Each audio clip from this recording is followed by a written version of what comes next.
پھر اس نے پوچھا کہ بتاؤ اس نے کیا گستاخی کی ہے؟ اس نے کہا اس نے کہا کہ میں محمد کو نہیں مانتا۔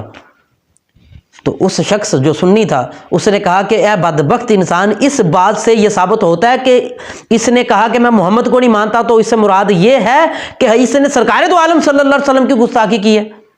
اس نے کہا یہ حضور کا نام محمد ہے، تو ظاہری بات ہے اس نے محمد کا نام لیا ہے، تو اس سے تو ثابت ہو رہا ہے کہ اس نے حضور کی شان میں گستاخی کی ہے۔ اس نے پھر لوگوں کو بتایا کہ بات سنیں، ہماری آپس میں بحث ہو رہی تھی، تو اس نے کہا کہ میں محمد کو نہیں مانتا، مراد تھی کہ یہ امام احمد، یہ امام اعظم ابو حنیفہ کے شاگرد ہیں امام محمد۔ تو کسی چیز میں انہوں نے اس سے اختلاف کیا اس سے، تو کہا کہ میں محمد کی اس بات کو نہیں مانتا، تو اس سے مراد تھا امام محمد جو امام اعظم ابو حنیفہ کے شاگرد ہیں اور امام شافعی کے استاد ہیں۔ تو اس کی مراد یہ تھی، آپ نے پکڑ کے اس محمد کو سرکار دو عالم صلی اللہ علیہ وسلم کے زمرے میں ڈال دیا۔ یہی حال ہمارا ہوتا ہے کہ ہم نے سنا کس نے محمد کہہ دیا ہے، اگر آپ نام سے ہی گستاخ بنانا چاہ رہے ہیں تو امام غزالی کا بھی نام محمد ہے، کوئی امام غزالی کو محمد کہہ کے بلائے گا تو آپ حضور کو لے لیں گے۔ اور امام محمد بخش سرکار جو پنجابی کے شاعر ہیں اور بہت بڑے نیک صالح اولیاء میں سے ہیں، ان کا ایک شعر ہے، ہم اکثر مجلس میں جاتے ہیں، اہل سنت کی محفل میں جاتے تو لوگ ان کا شعر پڑھتے ہیں کہ مٹھی کی خاصاں دی گل آم آگے نہیں مناسب کرنی، مٹھی کیر پکا محمد کتے آگے ترنی۔ اب جب نام محمد آئے گا نا اس میں کہ مٹھی کیر پکا محمد کتے آگے ترنی، تو کئی لوگوں کو ہم نے دیکھا، سنیوں کو دیکھا ہے، وہ آج طرح انگوٹھے چوم کے آنکھوں کو لگا رہے ہوتے ہیں، وہ اس سے مراد حضور نبی کریم صلی اللہ علیہ وسلم کو لیتے ہیں، حالانکہ اس سے مراد حضور نہیں، محمد بخش سرکار ہیں، آپ ہیں۔ اگر آپ محمد کے نام سے ہی آپ یہ کہتے ہیں کہ یہ گستاخ ہے، یا نام محمد سے ہی آپ کا فتویٰ ہے، تو پھر سعودی عرب میں تو بلاتے ہی نام محمد سے ہیں، وہ ہر کسی کو محمد کہہ کے بلاتے ہیں، اپنے ڈرائیور کو بھی نام محمد کہہ کے بلاتے ہیں کہ محمد بات سنو، اپنے خادم نوکر کو بھی محمد کہہ کے بلاتے ہیں، محمد بات سنو، محمد یہ کام کر آؤ، محمد فلاں چیز لے آؤ، محمد فلاں کام کر دو، محمد فلاں چیز لے آؤ، تو وہ محمد کہہ کے ہی آواز دیتے ہیں ہر کسی کو۔ تو کیا اس سے آپ پورے سعودی عرب پہ فتویٰ لگا دیں گے کہ وہ گستاخ رسول ہے؟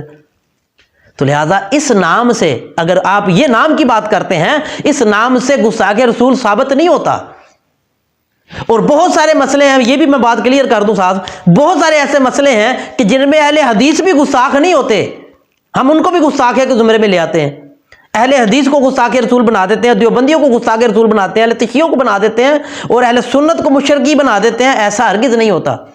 بعض اوقات کسی اہل حدیث کو دیکھیں وہ رفع دین کر رہا ہوتا ہے نماز میں، اور باہر کھڑا کوئی شخص سنی گزرتا ہو دیکھ لے تو وہ کیا کہتا ہے؟ وہ کہتا ہے دیکھو جی مکھیاں ڈانڈے ہیں، معاذ اللہ استغفر اللہ، یہ اتنا بڑا گناہ ہے یہ بات کہنا، آپ اس کا تصور نہیں کر سکتے۔ بھائی یہ بھی حضور کی سنت ہے، رفع دین کرنا بھی حضور کی سنت ہے۔ اگر کوئی رفع دین کرتا ہے تو وہ بھی ٹھیک ہے، اگر کوئی رفع دین نہیں کرتا، ہم نہیں کرتے، ہم اہل سنت میں سے امام اعظم ابو حنیفہ کے مقلد ہم نہیں کرتے، تو یہ بھی ٹھیک ہے۔ کوئی ہاتھ اوپر باندھ لے تو یہ بھی ٹھیک ہے، کوئی نیچے باندھ لے تو یہ بھی ٹھیک ہے، کوئی ہاتھ چھوڑ کے نماز پڑھ لے تو یہ بھی ٹھیک ہے، یہ واجبات میں سے نہیں ہے۔ تو حضور نے نماز ہاتھ چھوڑ کے بھی پڑھی ہے، حضور نے باندھ کے بھی پڑھی ہے۔ تو ان باتوں سے آپ ایک دوسرے کو مشرکی کافر نہیں بنا سکتے یا دین سے نہیں نکال سکتے۔ پھر ایک بہت بڑا اور مسئلہ ہے، اس کو بھی میں ساتھ کلیئر کر دوں۔ کچھ لوگ کہتے ہیں جی سرکار دو عالم صلی اللہ علیہ وسلم بشر ہیں، اور کچھ سنی لوگ ایسے بھی ہیں، اکثر نہیں کچھ لوگ ایسے بھی ہیں، وہ کہتے ہیں نہیں حضور بشر ہے ہی نہیں، یہ بات کہنا بھی کفر ہے، اسلام سے خارج ہو جاتا ہے بندہ یہ بات کرنے سے کہ حضور بشر نہیں ہے۔ قرآن کہتا ہے کہ حضور بشر ہیں، تو پھر کوئی شخص کی جرت کیسے وہ یہ کرے؟ ہاں یہ الگ بات ہے کہ حضور کی بشریت کیا ہے، اس پہ کتابیں لکھی گئی ہیں۔ حضور کی بشریت میں اور عام بشریت میں بڑا فرق ہے، کروڑ ہاں زمین و آسمانوں کا فرق ہے۔ کوئی یہ شخص کہہ دے کہ یہ میں نے کتاب پڑھی ہے امام اعظم ابو حنیفہ کی، تو اس کو بھی کتاب ہی کہا جائے گا۔ قرآن پاک کی کتاب پڑھی ہو اس کو بھی کتاب ہی کہا جائے گا۔ اب دونوں کے لیے لفظ ایک ہی استعمال ہوا، اس کتاب کے لیے بھی اور قرآن پاک کے لیے بھی۔ تو آپ مجھے بتائیں کہ قرآن پاک اور یہ کتاب ایک برابر ہے؟ نام تو دونوں کے لیے کتاب ہی استعمال ہوا ہے، تو نام لینے سے یہ ثابت نہیں ہوتا کہ دونوں برابر ہیں۔ اسی طرح حضور نبی کریم صلی اللہ علیہ وسلم کا فرمان ہے کہ جس نے جان بوجھ کے نماز چھوڑی اس نے کفر کیا، یہ بھی کفر ہے نماز چھوڑنا، اور یہ بھی کفر ہے جس نے قرآن کا انکار کیا، جس نے خدا کا انکار کیا وہ بھی کافر ہے، کفر ہے۔ تو لہذا یہ کفر دونوں کیا برابر ہیں؟ ہرگز نہیں ہو سکتے۔ اس کفر کا اپنی حد ہے، اس کفر کی اپنی حد ہے۔ اس لیے ایک دوسرے کو کافر نہ بنایا کریں، ایک دوسرے کو مشرکی نہ بنایا کریں، ایک دوسرے کو دور نہ کیا کریں۔ اسی طرح جب آپ کسی چیز کو دیکھتے ہیں اس پہ فوری فتویٰ نہ لگا دیں۔ آپ نے سدھو صاحب جو ہیں، مجھے نہیں پتا کہ انہوں نے ان کی مراد کیا تھی، لیکن اگر یہ لفظ استعمال ہونے سے آپ اس کو گستاخ ثابت کرنا چاہتے تو ایسا نہیں ہو سکتا۔ یہ تعلقات جو اہم بات یہ ہے کہ ہمارے سکھ برادری سے تعلقات اچھے ہیں، کچھ لوگ انتشار پھیلا رہے ہیں اور کچھ لوگ انتشار پھیلانا چاہتے ہیں کہ ان کے تعلقات خراب ہوں، تو لہذا ایسی کوئی بات نہیں ہے اور نہ اس نے گستاخی کی ہے۔ اور ہم نے دیکھا کہ کبھی بھی جو سکھ برادری ہے انہوں نے کبھی گستاخی نہیں کی، بلکہ جو جن کو یہ مانتے ہیں گرو نانک صاحب، وہ بہت بڑے سرکار دو عالم صلی اللہ علیہ وسلم سے محبت کرنے والے تھے، ہم نے جو سنا ہے بزرگوں سے، اور وہ اہل بیت کا نام جپتے تھے۔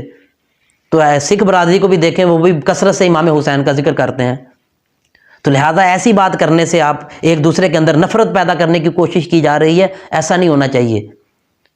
ہمارے ان کے ساتھ تعلق اچھے تھے، انشاءاللہ اچھے تعلق رہیں گے۔ تو ایسی باتوں سے بچیں، انتشار سے بچیں، نفرتوں سے بچیں۔ اہل حدیث و وہابی کو آپ کافر یا آپ گستاخ رسول نہیں کر سکتے۔ اہل حدیث گستاخ نہیں ہے، اہل دیوبند گستاخ نہیں ہے، اہل تشیعوں کو گستاخ نہیں کہہ سکتے، اہل سنت کو بدعتی اور شرکی چھوٹے چھوٹے مسئلوں سے آپ نہیں کر سکتے۔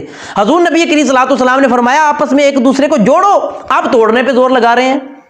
سرکار دو عالم صلی اللہ علیہ وسلم کا فرمان ہے کہ آپ ایک دوسرے سے محبت کریں، ہم نفرت کر رہے ہیں، جبکہ ہمارا قرآن بھی ایک ہے، ہماری نماز بھی ایک ہے، ہمارا نبی بھی ایک ہے، ہمارا اسلام بھی ایک ہے، تو پھر نفرت اتنی کیوں؟ ہمارا چینل جو حقیقت مستقیم ہے، ہم اس میں پوری کوشش کریں گے کہ حضور کی امت کو جوڑا جائے، اختلافات کو توڑا جائے اور محبت کے ساتھ لوگوں کو جوڑا جائے۔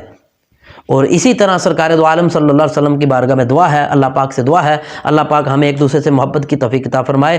ایسے ہی ہر کسی کو اجازت نہیں دی جا سکتی دین میں کہ وہ اپنی طرف سے کسی پر کفر کا فتویٰ لگائے یا کسی پر گستاخ رسول کا فتویٰ لگائے۔ اللہ پاک ہمیں سمجھنے کی توفیق عطا فرمائے۔ وما علینا الا البلاغ۔